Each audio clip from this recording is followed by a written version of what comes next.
En lo que tiene que ver con la relación entre las experiencias artísticas comunitarias y lo que es la organización barrial, sí, ese vínculo es esencial desde el punto de vista político y desde el punto de vista también estético, ¿no? Es un poco el sustento de esta nueva generación de experiencias sociales que toman el tema de la cultura y del arte como un modo de transformar la realidad.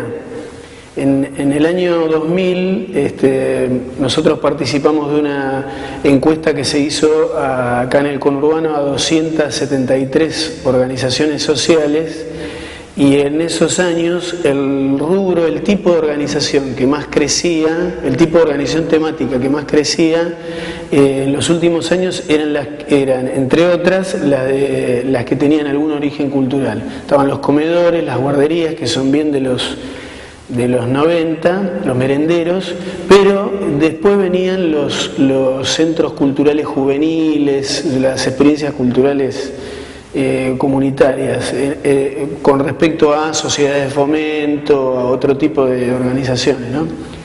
Y es porque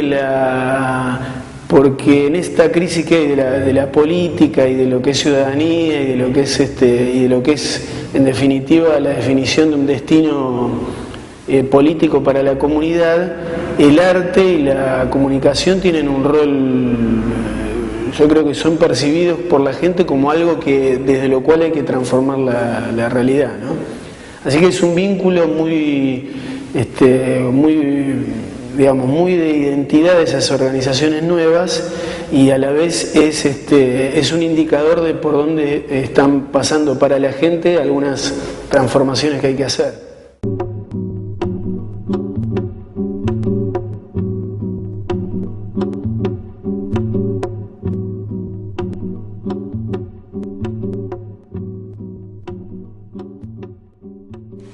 Sí, en lo que tiene que ver con la utilidad social o no de los proyectos que tienen que ver con el arte y la cultura y los jóvenes, es un tema medio complejo. Por un lado, la verdad que es discutible eso de que la formación en oficios que tenga que ver con el arte y la cultura hoy no son un camino de inserción profesional de los jóvenes. Eso no es tan real, porque realmente hoy toda la dimensión del espectáculo público, el espectáculo en espacios públicos, las cuestiones de la comunicación, del arte, y la cuestión de los avances tecnológicos hacen que efectivamente un montón de cosas que están ligadas a los consumos culturales hoy son una fuente de trabajo a todos los niveles, ¿no? O sea, las capacidades para editar sonido, editar lenguaje audiovisual, formular un guión, formular una preproducción de una determinada producción artística, hacer un plan de trabajo, orquestar un evento. Hoy son cosas que son fuente de trabajo para mucha gente. Pero en realidad la verdadera discusión con ese criterio economicista que pone al arte en un lugar así de poco valor, tiene otra dimensión más para debatir, y ahí también quizás muchas organizaciones también tenemos que cambiar un poco la cabeza, ¿no? En este sentido, que en realidad todo lo artístico y lo cultural tiene un camino de sustentabilidad importante, sí es percibido desde los activistas culturales como parte de un proyecto político comunitario de desarrollo. Es decir, que no se limite todo a formar un técnico de sonido o un escenógrafo o un diseñador, sino que esas formaciones que se dan, si pueden estar articuladas o no, con si el barrio tiene o no una feria semanal al aire libre, con emprendimientos, con grupos culturales o con... y ahí hace falta cambiar la lógica también, porque eso también es más sustentable aún, ¿no? Me refiero a que la dimensión de organizar la parte de economía social que hay en el campo del arte y de la cultura es un elemento fundamental, y eso no está muchas veces instalado en nosotros mismos. Nos quedamos satisfechos con que el muchacho aprende a actuar bien o se desarrolla profesionalmente como actor y puede conseguir un puesto de trabajo en el mercado muchas veces. Y en realidad no generamos el circuito solidario que le puede resolver además el tema de que ese nuevo profesional con un poquito más de trabajo puede estar inserto en un esquema en donde hace un servicio comunitario a su barrio o a lo comunitario en general, ¿no? Así que son dos dimensiones. Por un lado, como oficio, hoy esos oficios son muy valorados. Por el otro, hay un plus de creación nuestro que tiene que ser que ese oficio forme parte de un proyecto de economía social. Y eso no lo da la capacitación en el oficio, sino la mirada política de los capacitadores y de los organizadores, ¿no?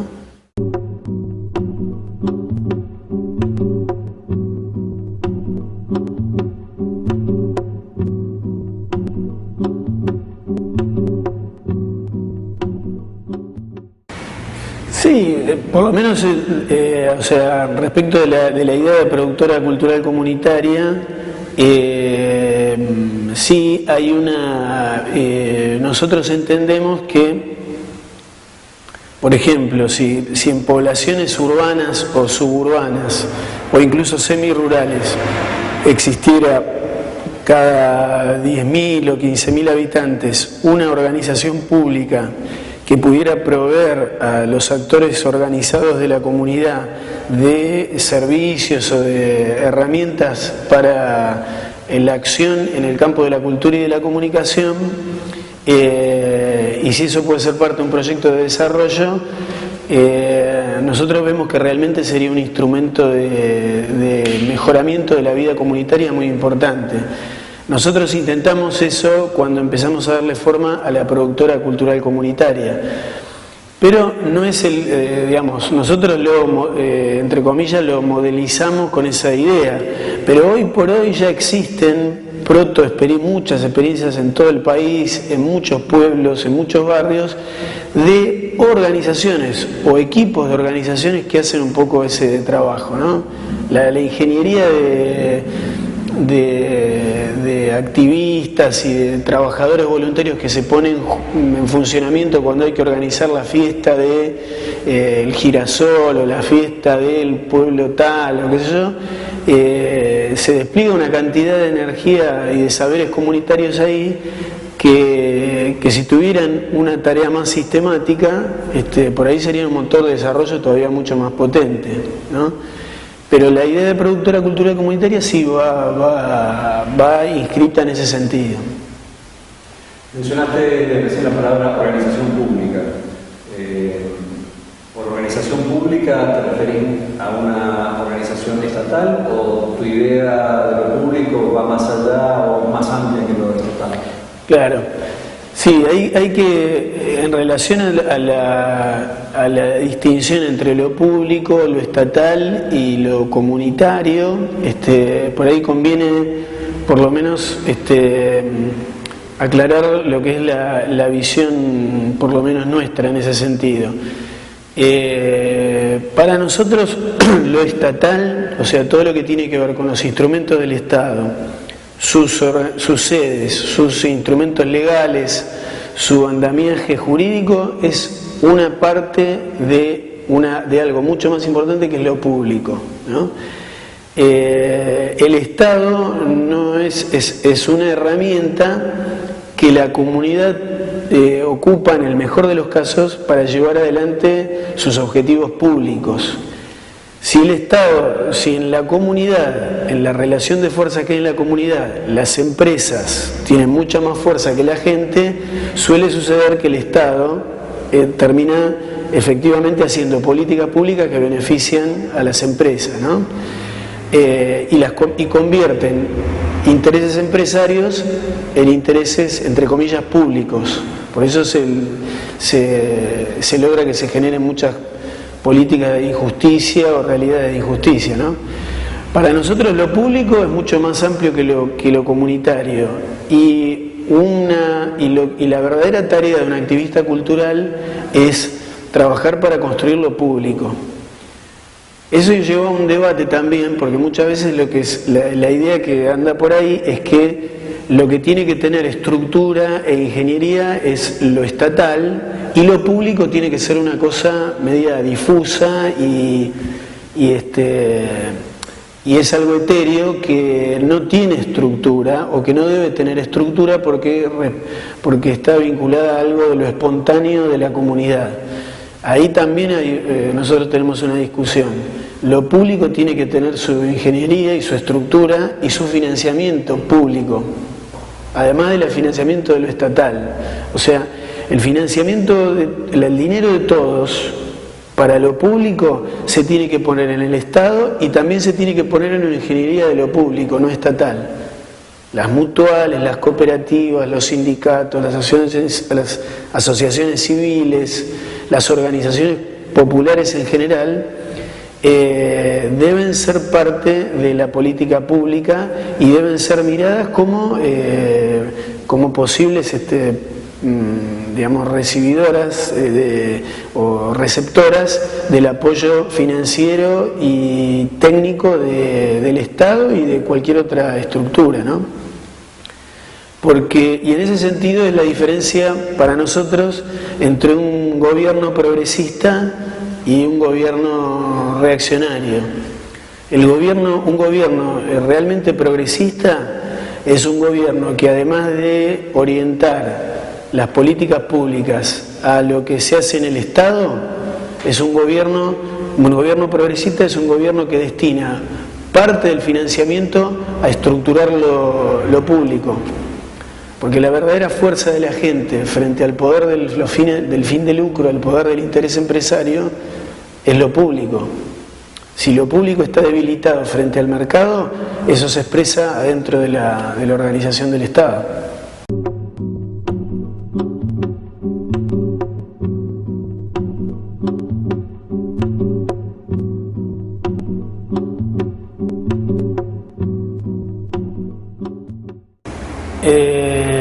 Bueno, en relación a esta vinculación entre lo público, lo estatal y lo comunitario y las políticas públicas, por ahí una idea central también es el tema de que en esa discusión se revela un tema que es qué tipo de democracia se está construyendo, ¿no? Cuando nosotros proponemos todo esto es porque la idea que estamos construyendo es de una democracia participativa e integral, superadora de una democracia representativa, ¿no? La democracia representativa, que la verdad que es la que tenemos acá en Argentina, es una democracia en la cual todos los instrumentos de regulación de lo público están reservados a lo que está representado en el Estado a través de los partidos políticos y la representación en la estructura de los poderes del Estado, el legislativo, el judicial y el ejecutivo.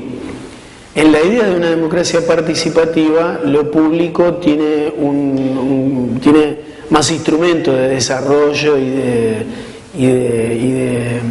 de ejecución de políticas, ¿no? Lo público es algo más variado, y ahí entra como actor de gobierno las organizaciones públicas no estatales, las organizaciones populares, que en esta clave tienen que ser mucho más democráticas que el Estado, además.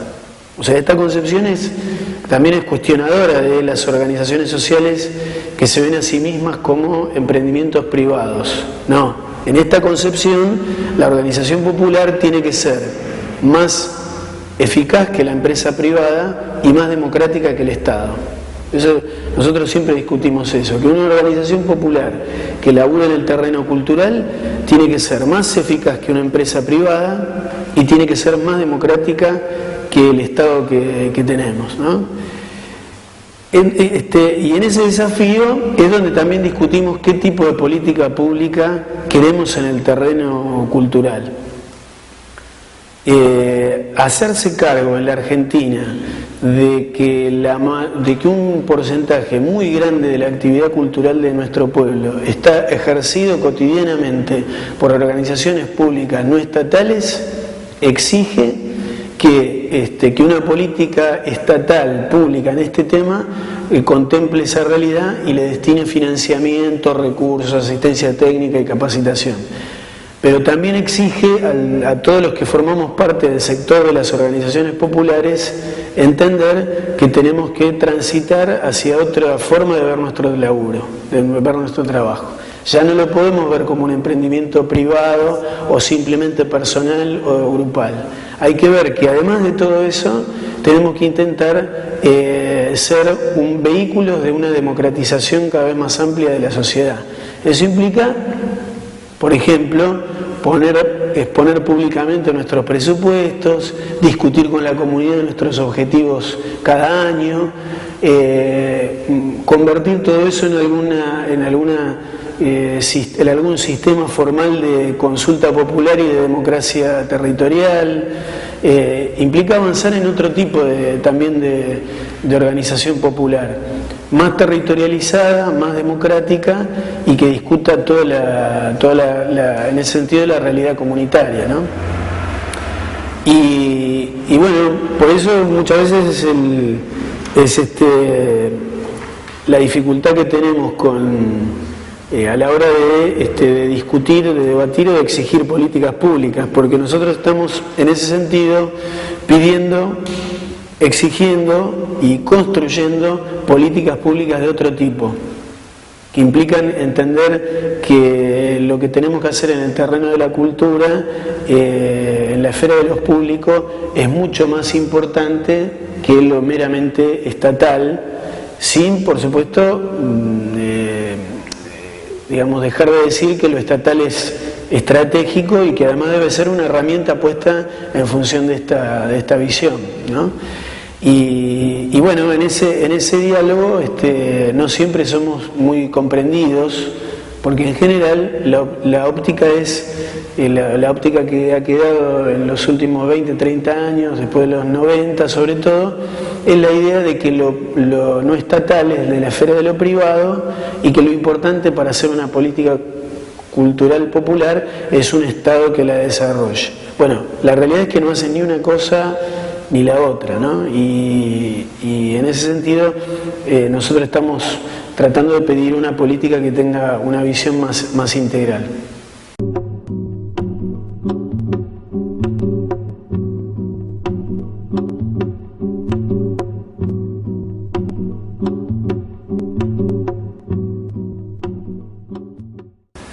Sí, el descubrimiento de la política llamada punto de cultura fue Eso va a colar, ¿no? Empezamos de vuelta.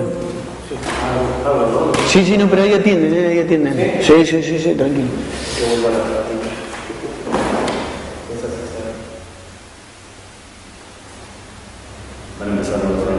Claro, sí.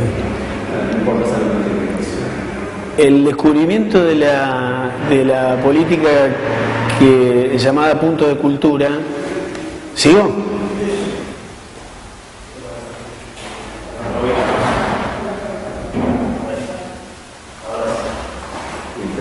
Sí. El descubrimiento de la política llamada punto de cultura, que se aplica actualmente en Brasil, fue para las organizaciones sociales de arte y cultura en América Latina un elemento muy importante. Se aplica más o menos hace unos 2 o 3 años, implica el apoyo estatal a experiencias autogestivas de la comunidad en todo Brasil en el terreno de la producción y distribución de bienes culturales. Hoy son más o menos 5.000 puntos de cultura, pero básicamente lo que implica es un tipo de política estatal que apunta específicamente a reconocer esas experiencias que existen en el territorio de producción cultural autogestiva y a sostenerlas en la tarea que efectivamente ya hacen, a conectarlas en red y a dotarlas de equipamiento tecnológico o asistencia técnica o recursos como para que se puedan desenvolver sin la angustia con la que muchas veces vivimos en el territorio, que es la de siempre estar a la búsqueda de los recursos para seguir funcionando, ¿no? En ese sentido es una política muy de avanzada, pero sobre todo es una política que por primera vez, aunque todavía sea pequeña en dimensión para lo que es la realidad de Brasil y una pequeña esperanza para América Latina, ya expresa en la ideología un avance muy importante respecto a todo lo que se había hecho hasta ahora en este terreno, porque empieza a considerar a la cultura como una producción social también comunitaria en la que la sociedad civil se va dando sus herramientas y que esas herramientas deben ser fortalecidas por la acción estatal, ¿no? En esa clave para nosotros es un avance fundamental, entre otras cosas porque en Brasil se le destina al programa Puntos de Cultura el 0,04% de lo que sería el presupuesto total de la nación. Y si se aplicara ese porcentaje acá en la Argentina, o el 0,1%, unas 3.000 experiencias de todo el país, de las 15.000 o 20.000 que seguramente hay, nosotros tenemos relevadas 15.000, podrían subsistir o desarrollar su trabajo durante por lo menos un año o dos, ¿no? Sí, para nosotros es un punto de avance muy importante en lo que es la discusión de las políticas públicas culturales en América Latina.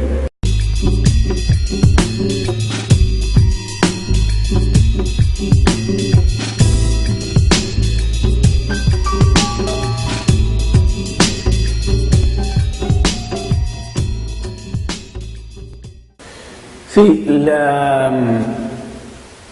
hay algunos elementos en la política de puntos de cultura que la diferencian de lo que es una política tradicional de subsidios, ¿no?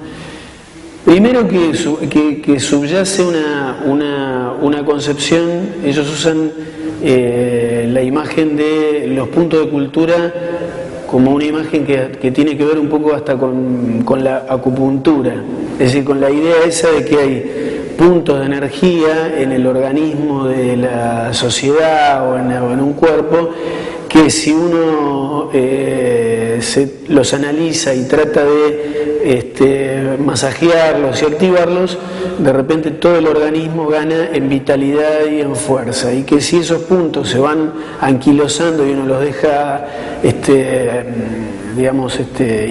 como se dice, atrofiándose, todo el cuerpo es el que va perdiendo vitalidad, ¿no?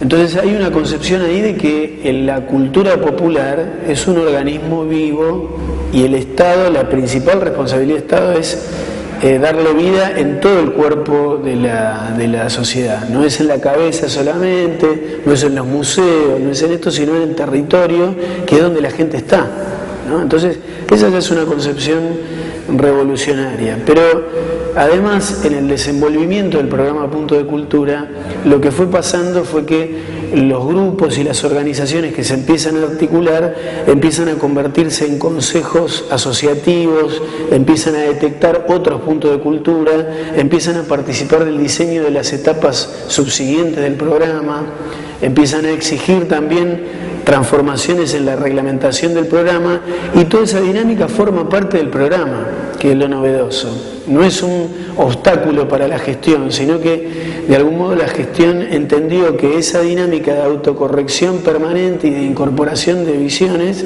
era un éxito del programa, no era un problema, ¿no? Eso también marca como una diferencia respecto de otras políticas.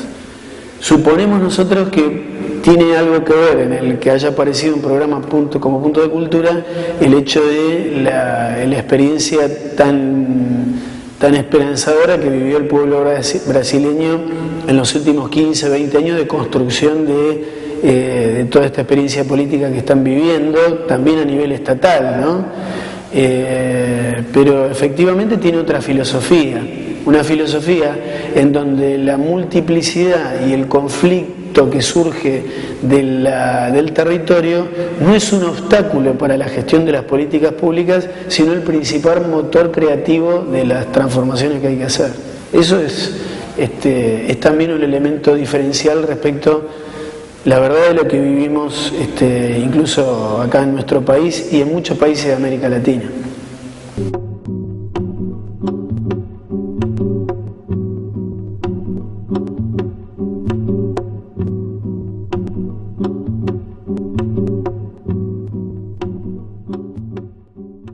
Todo el trabajo hecho por el colectivo Pueblo Hace Cultura está inscripto en una visión que es la de que efectivamente nuestro país está en condiciones de protagonizar una transformación cultural y política realmente radical en el sentido de integral y diferente.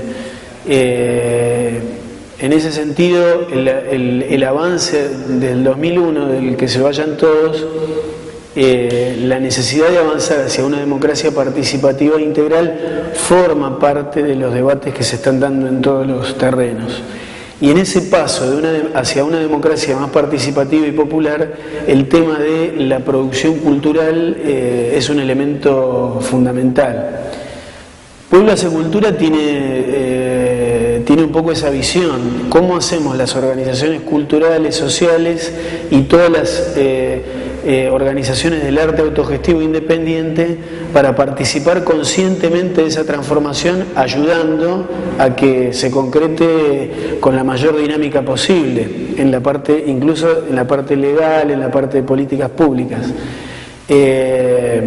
Por eso peleamos, por ejemplo, por la implementación de una ley de los puntos de cultura acá en Argentina y que efectivamente se le destine a esa política el 0,1% del presupuesto nacional.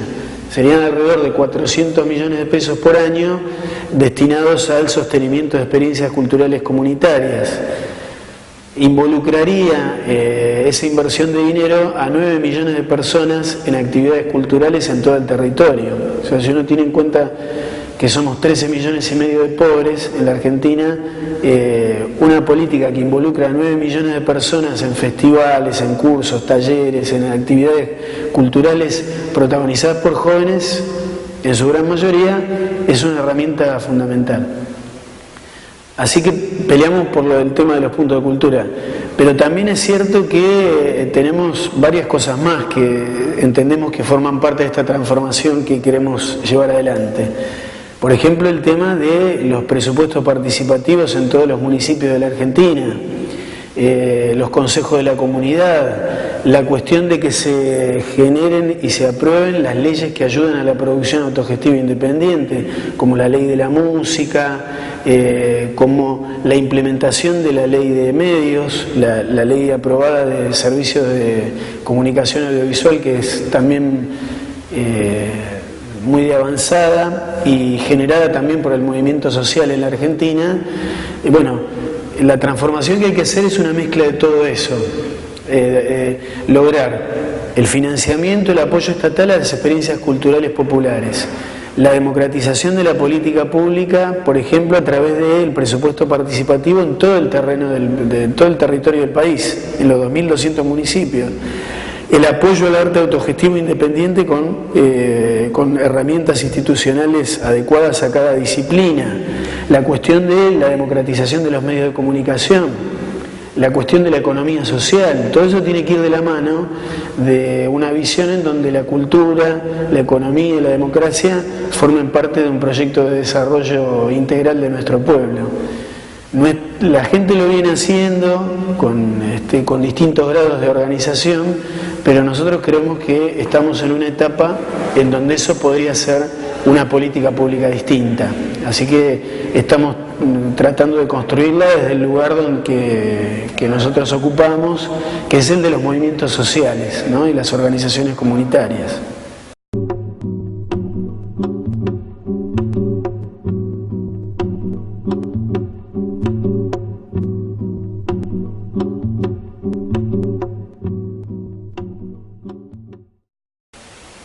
Lo que aprendimos las organizaciones culturales populares que trabajamos con el arte y con la comunicación es que efectivamente la producción de símbolos que emocionen es algo que no compete solamente a los artistas y a los comunicadores profesionalizados, que esa producción de bienes culturales que emocionan a la comunidad es una actividad de toda la comunidad que se ejerce a través de variadas maneras, entre una de las cuales están los que se quieren dedicar a ejercer determinado arte con mayor o menor dedicación, o determinada habilidad técnica con mayor o menor dedicación.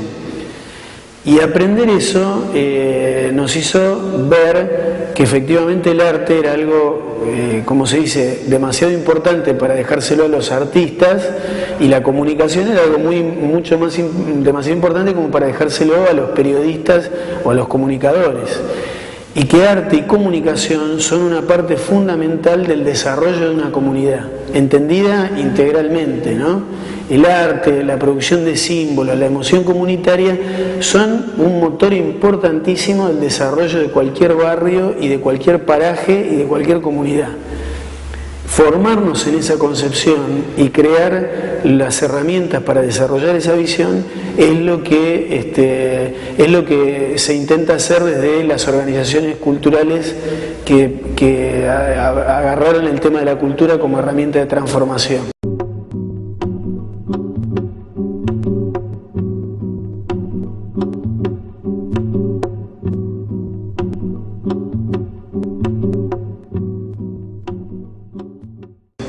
Es hacernos cargo de esa visión y tratar de construir herramientas para que eso efectivamente se transforme en tareas que cambien los barrios en los que vivimos.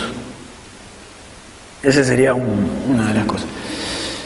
Y después la otra, lo del pueblo, y las leyes y todo eso. En el colectivo Pueblo Hace Cultura están articuladas un montón de redes que tienen que ver con el arte y con la transformación social. En el caso nuestro, por ejemplo, venimos también de un movimiento que pelea en el noroeste del conurbano por la democracia participativa, que se llama Movimiento de la Carta Popular. Pero así como nosotros, por ejemplo, está la red de gestores culturales, la red de teatro comunitario, la red de arte y transformación social, la Unión de Músicos Independientes. Y todas esas experiencias sociales estamos trabajando también en ver qué aporte se puede hacer en el marco de este proceso a una legislación en materia cultural que sea diferente. Eso nos obliga a dialogar con todo el sistema político que existe en la Argentina, pero teniendo en cuenta que nuestro reclamo, nuestra visión, tiene que ver con organizaciones públicas no estatales, y que en ese sentido tenemos que garantizar el mayor grado de democratización posible. Esto implica hablar con todo el arco de representaciones partidarias que existen, y efectivamente tratar de tocar en cada representación partidaria la fibra original de la política, que es lo cooperativo y lo comunitario, y hacerle sentir a cada representación que hay cosas por las que tenemos que pelear que afectan a toda la comunidad. Entre ellas está el tema de la cultura comunitaria, ¿no? Y bueno, en ese sentido nos está yendo bien, tenemos buena recepción en prácticamente todo el arco de las representaciones partidarias. Esperemos que eso se traduzca en una herramienta legal que sea diversa, pero que apunte a resolver estas situaciones en el tema cultural, que en muchos casos son dramáticamente inequitativas, ¿no? La ausencia de políticas comunitarias culturales afecta, por ejemplo, a los jóvenes de este país de una manera muy grave, y nosotros creemos que en ese sentido hay que cambiar eso de cuajo.